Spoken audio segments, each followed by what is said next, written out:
अस्सलामुअलैकुम। AI animated 24 stories में आपको खुशामदीद। कहानी अच्छी लगी हो तो लाइक और सब्सक्राइब जरूर कीजिएगा। तो आइए कहानी को शुरू करते हैं। ना बिस्तर से उठी तो घर में एक अजीब सी हलचल को महसूस करती है। किचन से कुकर की सीटी की आवाज बुलंद हो रही होती है। एक तरफ अम्मी घर की साफ सफाइयों में लगी होती हैं। आमना उठकर आती है और अपनी अम्मी से पूछती है, अस्सलामुअलैकुम अम्मी, इतनी साफ सफाइयाँ और तैयारियां क्यों कर रही हैं? उसकी अम्मी मुस्कुरा कर जवाब देती हैं, बेटा एक खास मेहमान आ रहे हैं, जाओ जैकेट अच्छे और साफ कपड़े निकाल कर हैंगर करो और रोज साफ और नए कपड़े पहनेंगे हम। आमना हैरान होती है और पूछती है, अम्मी कोई खास मेहमान है और कितने दिन के लिए आ रहे हैं?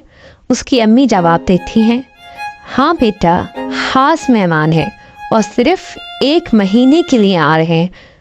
ये तैयारियां उन्हीं के लिए हैं, मदद करो। आमना भी माँ का हाथ बटाती है घर की डस्टिंग और छोटे मोटे कामों में। रात को जब वो सोने लेटती है तो फिर पूछती है, अम्मी उनका नाम तो बताएं। बेटा उनका नाम रमज़ानुल मुबारक है। ये बाबरकत महीना पूरे साल में एक बार आता है और सब मुसलमान पूरे साल इस महीने का बेसब्री से इंतजार करते हैं। इस महीने से हम खूब इबादत करते हैं, रोज़े रखते हैं, अपने साल भर के गुनाहों की माफ़ी मांगते हैं। ये महीना हमारे लिए बाबरकत और रहमतें लाता है। इसका एक एक लम्हा बहुत कीमती है, इसलिए हमें पहले से ही सब काम करके रखते हैं ताकि ज़्यादा से ज़्यादा वक्त इबादत में गुजारें। इस महीने में हर नेकी 70 गुना ज़्यादा सवाब मिलता है और बहुत नसीब हैं वो लोग जिन्होंने रमज़ान पाया और उन्होंने अपने रब को नहीं पाया। रमज़ान का महीना अल्लाह ताला ने हमें सिर्फ इसलिए दिया है कि हम अल्लाह रब्बुल इज़्ज़त के सीखों और अपने सारे गुनाहों की माफ़ी मांगे।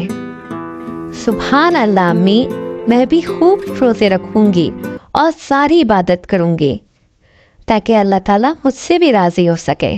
शाबाश बेटा, हम सबको रोज़े रखने हैं और रोज़े हम सब पर फ़र्ज़ हैं। रमज़ान का खूब एहतमाम करेंगे और खूब इबादत करेंगे ताकि हमारे घर में भी बरकतें नाज़िल हों। जी अम्मी, मैं भी खूब आपके साथ मिलकर सहरी और अफ्तारी में हाथ बटाऊंगी और खूब इबादत करूंगी।